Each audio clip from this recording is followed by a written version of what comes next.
Bueno, buenas tardes. En la noche de hoy vamos a tocar el tema de la Revolución Rusa. Antes de abarcar el tema principal, debemos aclarar ciertos términos pues, para poder ondear el tema a claridad. Primero, ¿qué son las clases sociales? Las clases sociales es una forma de estratificación social, en la cual un grupo de individuos comparten características en común que los vincula social y económicamente. Esto es muy importante, sea por la función productiva que tengan o por el poder adquisitivo que posean. Poder adquisitivo es la cantidad de cosas que puedan adquirir a futuro plazo. La sociedad de clases constituye una división jerárquica basada principalmente en las diferencias de ingresos y riquezas que se poseen, también acceso a productos materiales. Aunque las clases no son grupos cerrados, esto hay que tenerlo muy claro, y un individuo puede moverse de una clase social a otra. Los individuos se separan teniendo en cuenta su actividad económica y la posesión de determinados medios de producción. También la división social del trabajo y la desigualdad de producción de riqueza y poder adquisitivo. Para Karl Marx, las clases sociales pueden entenderse de dos formas. La primera, que son grupos de individuos que se definen por la misma organización, la forma de relacionarse. Esto significa que está en su medio de producción o sus canales de riqueza en qué clase social posean. Y la segunda es la conciencia de clase, que significa que un grupo de personas tienen la creencia comunitaria de que pues si pertenecen a esa clase social, a esa es la que deben estar. En definiciones básicas existen tres tipos de clases sociales: clase alta, clase media y clase baja. En la clase alta, los individuos cuentan con un nivel adquisitivo grande, generalmente de mayor formación y educación, ocupan puestos de responsabilidad burocrática y pues tienen unos grandes medios de producción. A comparación de la sociedad rusa antes de la revolución rusa, obviamente, se puede decir que estos ocupaban la nobleza, ya que eran los máximos jerarcas y eran los que poseían la mayor riqueza en toda la nación. La clase media es el estrato más amplio de la sociedad y sus integrantes a menudo tienen un nivel adquisitivo y de producción medio o básico, que les permite subsistir y pues tener una propiedad que en muchos casos es la vivienda o lo basado simplemente para su bienestar. La clase media se podría decir que en el caso de Rusia sería la burguesía, aunque hay que tener en cuenta que Rusia era un país totalmente fuera del proceso de industrialización, lo que significa que las personas que podían tener ese ingreso mínimo, ese capital mínimo y su producción prácticamente no existían. La clase burguesa en Rusia no existía o era mínima. Y por último, la clase baja se caracteriza por individuos con escasez muy notoria, no pueden contar con una vivienda ni medios de producción.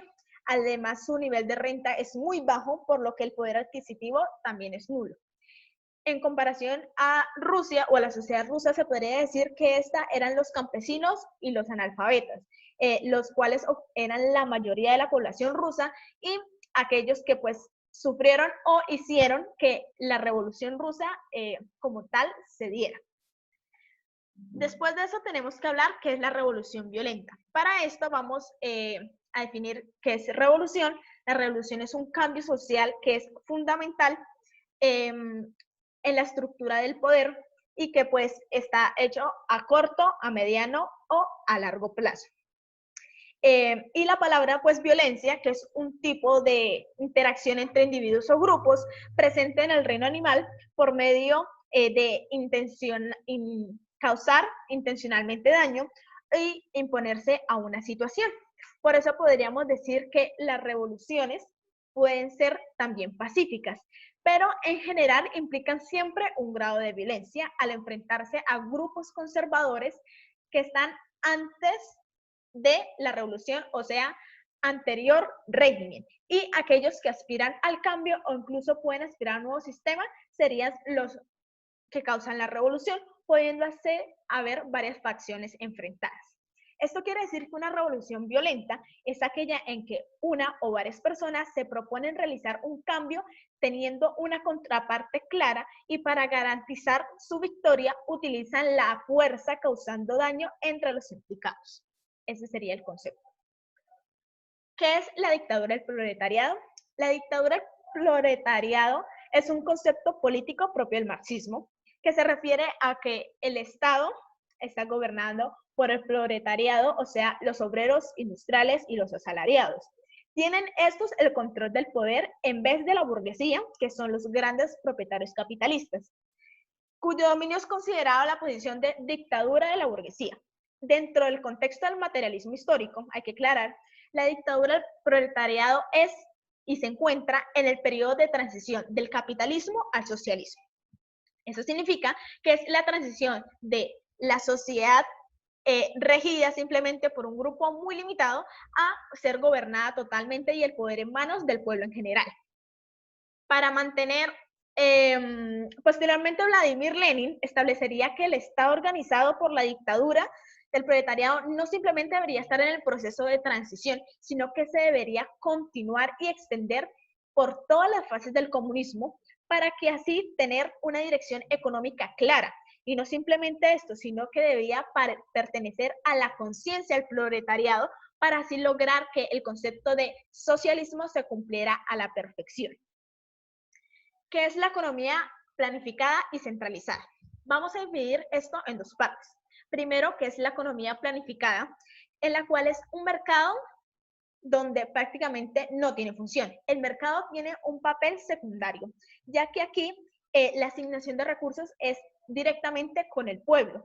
O sea, que hay varios modos de planificación y uno de ellos es que la socialización de los medios de producción esté en un entorno descentralizado, o sea, que no tenga un grupo mínimo de participantes, sino que literalmente todos los procesos materiales sean absolutamente del pueblo. La economía centralizada es aquella en que los factores de producción tienen el poder como tal el Estado.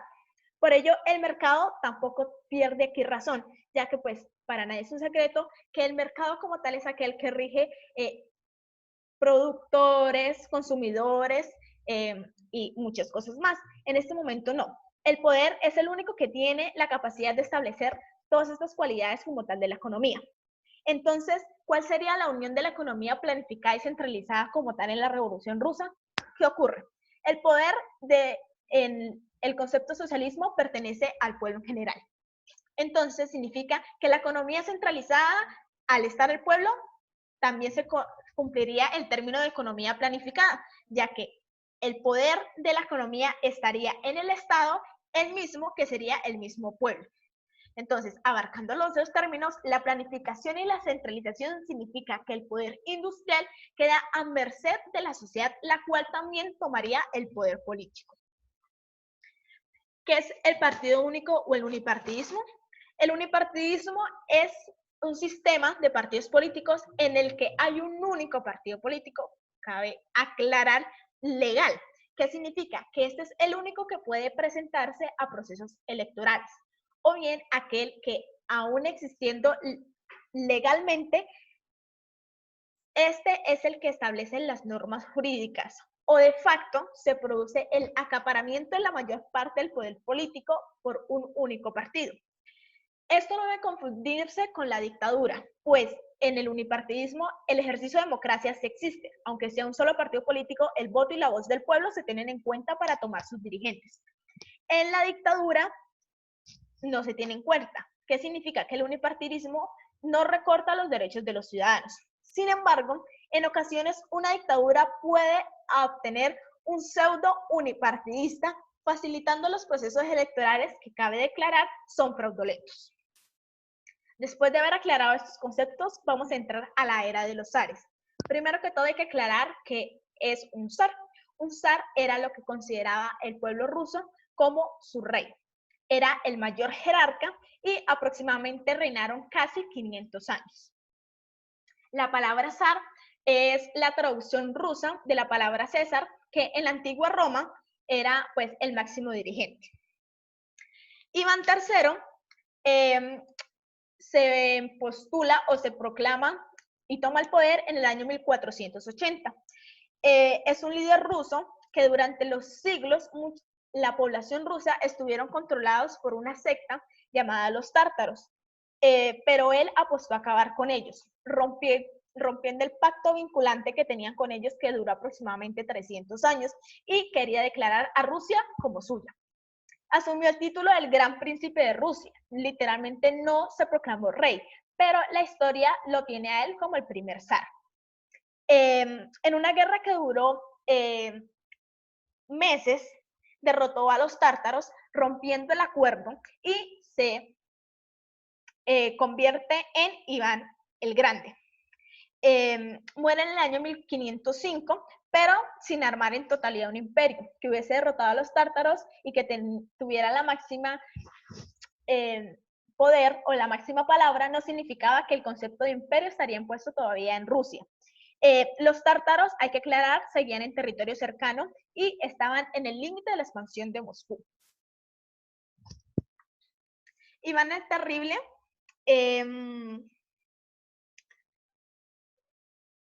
Iván el Terrible se eligió, este es nieto de Iván III, y este quiere liberar a Rusia de los tártaros a la totalidad y convertirla originalmente en un imperio, el cual sería conocido, pues como dije anteriormente, Iván el Terrible. Llega al poder en el año 1547 y está convencido totalmente de que él fue escogido por Dios para gobernar Rusia. Él fue el primero en autocoronarse zar y crea un ejército de 150.000 hombres, los cuales lucharon durante 8 días para la conquista del territorio de los tártaros. En un ataque de rabia, su hijo, por defender a su madre, la cual estaba en estado de gestación, entró en una pelea con Iván el Terrible, el cual de un golpe mató a su heredero, por decirlo así, al trono. Y pues dejando sin continuidad su línea jerárquica, aunque tuvo muchísimos otros hijos. En el año 1696 llega un nuevo zar con el nombre de Pedro el Grande. Una de las características es que este hombre era muy alto, medía una totalidad de 1,96 m. Y este hombre llegó con un solo propósito, el cual era modernizar Rusia. Era alguien muy inteligente, tenía una pasión por el conocimiento y el cual era consciente del atraso industrial que poseía Rusia. ¿Qué sucedió? Por eso viaja a Europa y, seducido por la naval, decide volver a Rusia y convertirlo en una fuerza naval, logrando no simplemente poder luchar con otros países, sino en la parte comercial formar legalmente y con todas las de la ley una fuerza militar. Así es como se fija en una ciudad lejana para convertirla en la base naval, lo que ahora llamamos San Petersburgo, teniendo así una entrada directa a Europa. Esta ciudad pertenecía a Suecia, pero a Pedro no le importó y entra en una guerra con este país, logrando pues obtener a esta ciudad. Después de esta victoria, durante 5 meses el propio pueblo, con sus propias manos, se obliga al pueblo a construir esta ciudad. Una de las características de esa ciudad es que el ingreso era muy difícil, ya que estaba rodeado por agua y en ciertas temporadas del año se congelaba, impidiendo así entrar al territorio. Aparte de esto, entonces, muchos obreros tuvieron que literalmente con las manos excavar la tierra. Y no solo esto, sino que las condiciones climáticas y al adquirir recursos eran muy limitadas. Por esto, se dice que aproximadamente 25.000 obreros murieron construyendo esta ciudad debido a las infecciones que contrayeron en estos campos, y no solo esto, sino a las inundaciones que tenían diariamente. Por esto esta ciudad se bautizó como la ciudad de los huesos. En el año 1712, Pedro el Grande declara San Petersburgo como la capital de Rusia, haciendo así que la supremacía que había tenido durante muchos años Moscú quedara totalmente enterrada, por lo que no contaba que esta ciudad no estaba lista para ser capital. Que fuera una base naval no significaba que tuviera todavía la estructura ni el comercio para convertirse en la capital de un país como Rusia. Él había logrado cosas magníficas, claramente, pero esto aún no le daba el prestigio necesario a Rusia. Por eso planeó la construcción de un gran palacio. Es así como en el año 1714 empieza a realizar los bocetos de un palacio de un acantilado de 15 metros a la orilla del mar, en el cual estaba a 4 kilómetros de San Petersburgo y el cual llamaría Peterhof, que actualmente existe. Estaba rodeado por 240 hectáreas de jardines y en la parte delantera de la mansión estaría rodeada por fuentes que recorrerían el borde del acantilado. Su construcción empieza en el año 1716.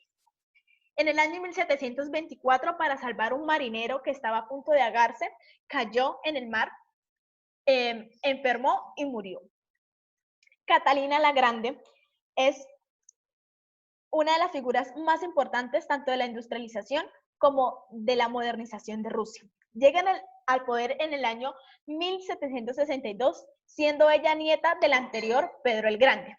Derrocó a su marido, el cual alcanzó a ser rey por 6 meses, pero ella, al ser una extranjera europea, terminó de completar el proceso de europeización, a tal punto de creerse la heredera legítima de Pedro el Grande. Adicionó 320.000 kilómetros cuadrados al territorio ruso y utilizó la riqueza para modernizar la ciudad, haciendo así como planes de hospitales, sanidades, colegios y servicios. Fue la primera zaresa la que se preocupó o la que veló por los intereses de su pueblo. Construyó 216 ciudades y una vez hasta escribió en una carta: no puedo parar de construir. Para mí la construcción es como la droga. Es la zaresa de la construcción. Construyó 216 ciudades, pero no simplemente dio la orden, sino que construyó un plan maestro. Daba las estructuras, el modo de construirlas, hasta los materiales con los que debían ser construidos, mostrando ella que no simplemente es construir una ciudad, sino que hacerla sostenible y moderna para un futuro. Convertir a San Petersburgo fue su misión, convertirlo en un reflejo de la cultura y la riqueza de la familia de los zares. Al final de su reinado, en 1796, dejó a Rusia convertida en una superpotencia.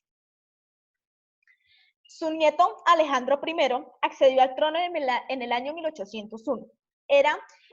Rusia ya se había convertido en actor principal en actividades mundiales, cosa que años anteriores no lo había logrado. Esto hizo llamar la atención de Napoleón Bonaparte, el general más temido de toda Europa. En el año 1812, Bonaparte entró con sus tropas a territorio ruso con un ejército de 500.000 hombres. Así que en el territorio ruso, como táctica, lo que hicieron fue quemar todos los campos para así obligar al ejército de Bonaparte a trasladarse a Rusia. Allí, Alejandro I ignoró totalmente durante meses las acciones del ejército de Bonaparte, hasta que llegó el invierno, donde Bonaparte, al darse cuenta de las inclemencias del clima, decide que no hay razón por la cual quedarse en Moscú y de cual hace la retirada. Su sucesor, para conmemorar la victoria del suceso, mandó a colocar un monumento en la plaza de San Petersburgo llamado la Columna Alejandro, la cual todavía está en la plaza de San Petersburgo y fue uno de las obras maestras más increíbles que se realizaron para ese tiempo. Nicolás II se proclamó rey en el año 1890. Tenía la convicción de que el futuro de Rusia se encontraba en el Pacífico, construyendo así el ferrocarril transiberiano, el ferrocarril más largo de la época, con objetivos económicos y políticos. El 31 de mayo del año 1891 colocaría la primera piedra del ferrocarril que tenía previsto a distancia. Una distancia de 9.230 kilómetros. En el año 1904 se había completado la esencia del ferrocarril y empezaría a cumplir sus funciones. Hubo un problema aquí. La función principal que tenía Nicolás y su sueño era conquistar territorio asiático, cosa que entró en conflicto con Japón, y así se generó la guerra ruso-japonesa. En el año 1905, Rusia pierde la guerra y Japón se lleva la victoria. Al volver las tropas rusas a su territorio, se dieron cuenta que las bajas habían sido demasiado grandes y así ganándose por primera vez el zar Nicolás II el odio y el desprecio del pueblo.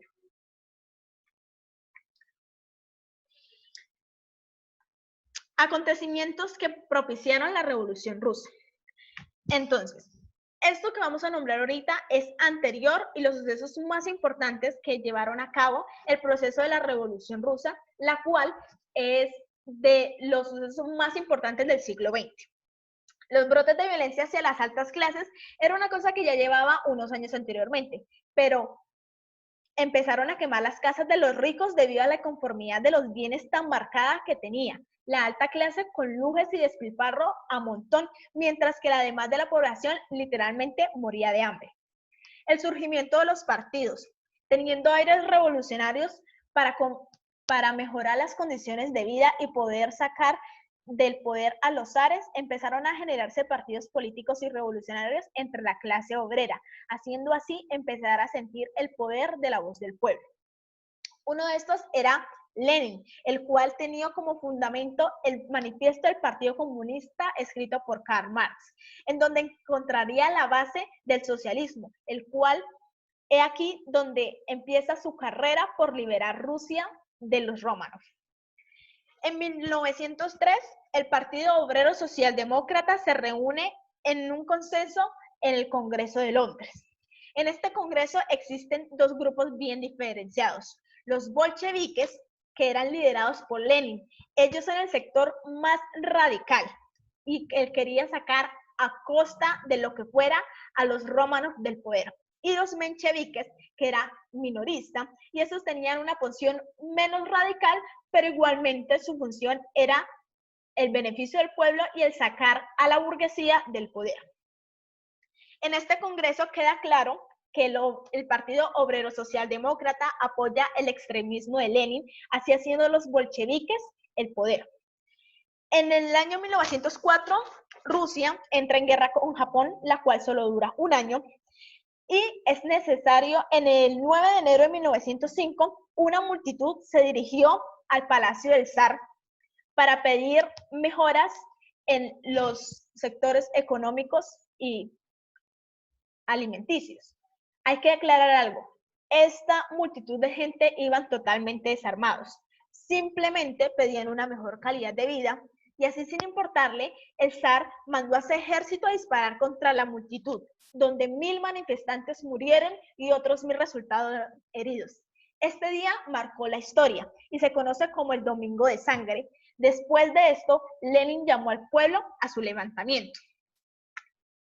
En el octubre de 1905 se reúnen los líderes de los trabajadores que se hacen llamar los soviets, o sea, el Congreso. Su primera medida fue convocar una huelga.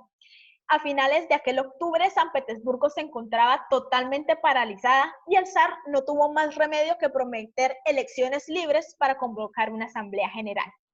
Mientras tanto, los líderes huelguistas ya incentivaban la abolición de la monarquía zarista. Aún así, a finales de 1905, parece que el poder de Zar Nicolás II es indestructible y empieza a exiliar a todos aquellos revolucionarios que creen que puede ser una amenaza para el poder, entre ellos a León Trotsky, que va a ser uno de los principales líderes del movimiento socialista.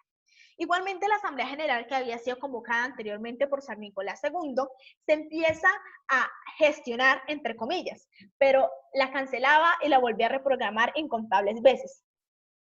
Pero los líderes exiliados como Lenin se dedicaron a atacar a estas asambleas del exilio, ya que el zar no otorgaba ningún poder decisivo al pueblo. Durante los años siguientes, generándose pequeñas chispas de revolución que lentamente iban incendiando el ánimo de los trabajadores que acababan en protestas y huelgas. El 28 de junio del año 1914 sucede el atentado de Sarajevo, que es el elemento principal para que se produciera la Primera Guerra Mundial.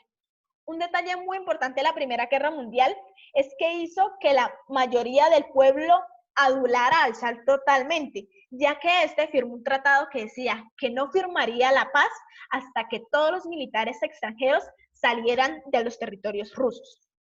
Lenin ya había vuelto de su exilio, se reunió con los compañeros bolcheviques para hablar sobre esta guerra. Quería hacerles ver al pueblo que esta guerra era una guerra imperialista y que causaba demasiadas bajas en la población.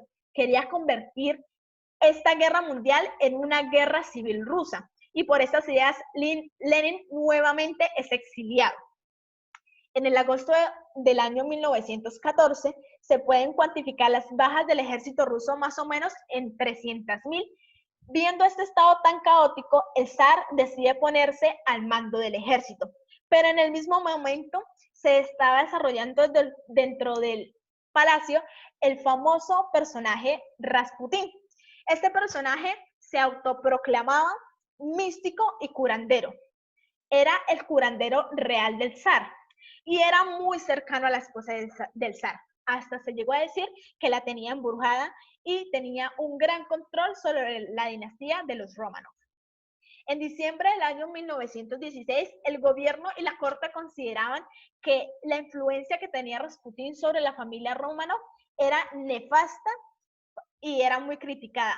Así pues, en el año 1916, exactamente el 16 de diciembre, Rasputín fue asesinado por parte de miembros de la nobleza.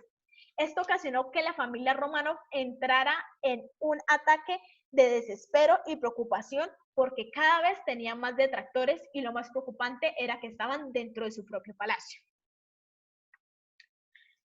Estos fueron los acontecimientos que hicieron que la Revolución Rusa se levantara y que los bolcheviques tomaran el poder. La Revolución Rusa se divide en dos, la Revolución de Febrero y la de Octubre, aunque en verdad se generaron en los meses de marzo y noviembre, ya que Rusia se regía por el calendario juliano y no por el gregoriano, cosa que cambia cuando los bolcheviques entran al poder. En la Revolución de Febrero empieza con huelgas espontáneas de los trabajadores en la ciudad de San Petersburgo.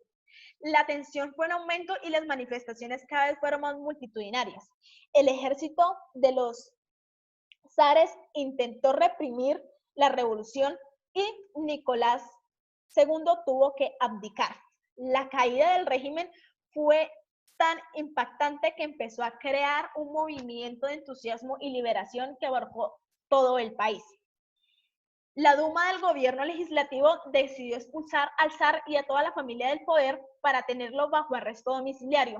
Y un gobierno provisional liderado por Alexander Kerensky se hizo cargo del poder. Pero a la clase obrera tampoco terminaba de gustarle que este gobierno provisional estuviera ahí, ya que en verdad no los representaba. Las primeras semanas fueron llenas de esperanza. Había una conmoción por pueblo porque después de casi 500 años ya no tenían como tal un rey que los dirigiera y tuviera el poder absoluto, ya que él tenía tanto el poder en la economía, en la política y en la milicia. En las zonas rurales se decretó la libertad de prensa y de reunión y se permitió volver a los exiliados. Hay que aclarar que en estos años estábamos en Primera Guerra Mundial y Alemania estaba contra Rusia y utilizaron un elemento muy importante, a Lenin. Recordemos que estaba en exilio. Pues es así como Alemania logra infiltrar a Rusia, a Lenin, con $10 millones para financiar su campaña y así poder sacar a Rusia de la guerra. En Moscú, en la ciudad de Moscú, se reúne con otro personaje exiliado 6 veces, el famoso reconocido Stalin. Ya reunidos en Stalin, Stalin apoya el plan de Lenin, así apoyando a Alemania. Durante los siguientes meses reclutan trabajadores utilizando los $10 millones dados por Alemania y silenciosamente estaban armando un ejército hasta que todo estaba listo. La voz de los inconformes del gobierno provisional es lo que hoy se conocen como los bolcheviques. El gobierno provisional siguió mandando tropas a la Primera Guerra Mundial, lo que generó el gran descontento en la población en general, y el gobierno provisional optó por la represión y la persecución de los opresores. Cualquier persona que estuviera en contra de sus ideales se buscaba y se ejecutaba. La Revolución de Febrero se pudo ver como un levantamiento espontáneo, por decirlo así, pero la Revolución de Octubre se podría ver como un levantamiento organizado por Trotsky, Lenin y Stalin, que estaban en contra del gobierno provisional. El plan era tomar las estaciones de trenes y estaciones de comunicaciones, pero no solo esto, sino que tenían infiltrados dentro del palacio de los zares. eran simpatizantes a la causa. Es así como los comunistas atacan al palacio el 7 de noviembre del año 1917 y derrocan al gobierno provisional entre campesinos y forman los soviets comisarios del pueblo, los cuales organizarían unas elecciones para formar la Asamblea Constituyente, donde el partido de Lenin, para sorpresa de todos, no ganó. Esto hizo que Lenin decretara la abolición inmediata de la Asamblea que él mismo había convocado. Y esto revolucionó totalmente al pueblo, ya que la Asamblea se había elegido de forma democrática. Aquí empieza una parte muy fundamental, que es la guerra del Ejército Rojo de Trotsky contra el Ejército Blanco del gobierno provisional. La victoria se la llevó el Ejército Rojo de Trotsky, ya que era una estratega militar excelente. Y se había impuesto el leninismo y la dictadura del proletariado. Se forma la Unión de Repúblicas Socialistas Soviéticas, lo que más conocidos son como la URSS, que duró vigente hasta el año 1991. En el año 1922 se funda la Unión de las Repúblicas Soviéticas. Este país estaba increíblemente tocado por la hambruna. Tanto es así que se calcula que 5 millones de personas murieron por esta causa. Se empiezan ciertas reformas con que el partido empieza a ser dirigido de manera vertical hacia abajo. El nuevo gobierno es la pirámide de soviets, donde el partido decide y los soviets votan a favor de este. Ahora, las medidas económicas de Lenin. Lenin estaba en el poder con los bolcheviques, pero estando en la guerra en los tiempos del Ejército Rojo, se habían tomado medidas precarias, la cual había dejado prácticamente en la quiebra a Rusia. Los campesinos morían de hambre, la industrialización quedó totalmente parada y Rusia estaba empezando a tomar medidas desesperadas, ya que todo lo que se había realizado en años anteriores estaba en la borda literalmente. Así es como se crea la nueva política económica o la NEP instalada por Lenin. Esta fue el capitalismo del Estado. Y es aquí muy importante porque nos hacemos la pregunta, ¿la nueva política económica hacía un retroceso a todo el proceso socialista que había tenido Rusia? La pregunta es sí. Tuvieron que frenar muchísimos de los ideales que habían tomado el poder con los bolcheviques para poder levantar la economía, ya que estaba prácticamente en la ruina. Una de las medidas fue que se permitió el establecimiento de la empresa privada. Y uno de los principales ideales de todo el proceso socialista es que la propiedad privada está prácticamente abolida. También permitió que pequeñas empresas ganaderas, de tabaco, entre otras, volvieran a abrir beneficiándose a sí mismo de forma privada, mientras el Estado obviamente seguía controlando el comercio al exterior, los bancos y las grandes industrias. También fue muy importante que a los campesinos se les permitió tener propiedad privada y se les adjudicaron muchos territorios, los cuales empezaron a producir tanto ganancias propias como ganancias para el Estado. El cambio consistía en reemplazar las requisiciones de productos alimenticios y cambiándolas por impuestos fijos. Anteriormente en Rusia, la mayoría de las cosas eran gratuitas. Esto significaba que eran de muy baja calidad. Después de la nueva política económica impuesta por Lenin, se empezaron a pagar cosas como servicios, impuestos obligatorios, guarderías, colegios, etc. ¿Esto qué significaba? Que muchas de las personas que tampoco tenían propiedades y no tenían cómo pagar estos impuestos, ni cómo llevar a sus hijos a guarderías o muchas cosas, esos niños escapaban de sus casas haciendo pequeñas revoluciones en las ciudades, los cuales trajo grandes afectaciones tanto de orden social como político en el país.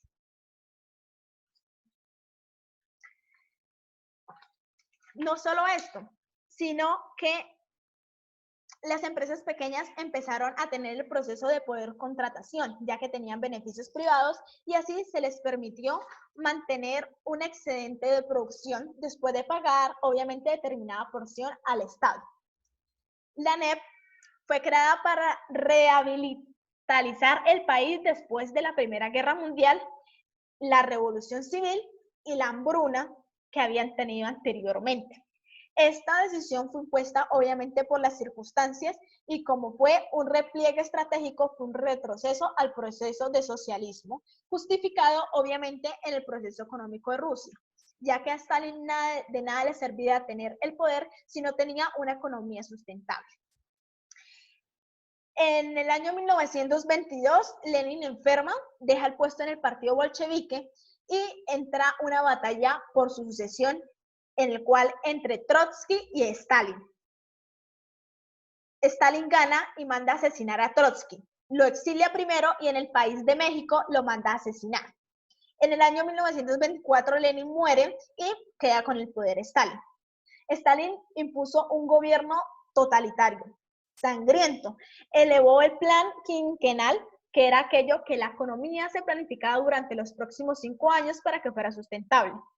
Y mostró a la Unión Soviética como la mayor categoría tanto a nivel científico, político, económico, militar. Era la mayor fuerza que existía hasta el momento, ya que se justificaba en que el pueblo era el que debía tener la fuerza y la voz. Su meta era conseguir en Rusia un país al total socialista y después expandirse, o sea, tomar el control de otros territorios y de otros países. En el año 1928, Stalin inicia una nueva política económica totalmente contraria a la que Lenin tenía. Declaró el Plan Quinquenal, que era la organización económica. Intentó establecer una política centralizada y una economía centralizada, y donde cada fábrica debía cumplir unos regímenes de producción y de comercialización estrictos para que su proyecto del plan quinquenal fuera próspero. Dio una gran preferencia a la industrialización, convirtiendo a Rusia en una gran potencia, y redujo el consumo de otros sectores para centrar todo en la industria pesada. Los principios socialistas también tocaron la agricultura. Hay que recordar que el proceso de Lenin tenía 3 palabras: paz, pan y tierra, en los cuales cuando los bolcheviques tomaron el poder, una de las declaraciones fue que a los campesinos se les permitiera tener propiedades y se les permitiera tener tierra, los cuales a Stalin no le importó y empezó los procesos de expropiación y exilio a estas personas campesinas. Se caracterizó por la consolidación de una clase burocrática, una jerarquía de un partido único. Simplemente el único partido permitido era el de la Unión Soviética, y las personas que no estuvieron de acuerdo empezaba con masas de persecuciones, desapariciones, pero más que todo torturas. Estableció la prohibición de la propiedad privada a la totalidad, convirtiéndola toda en propiedad estatal. Después de esto, pues obviamente viene el proceso de su gobierno y cómo se inmiscuye en la Segunda Guerra Mundial. Esto ha sido todo el proceso de la Revolución Rusa. Muchísimas gracias por su atención y espero que la información brindada en esta exposición les haya servido.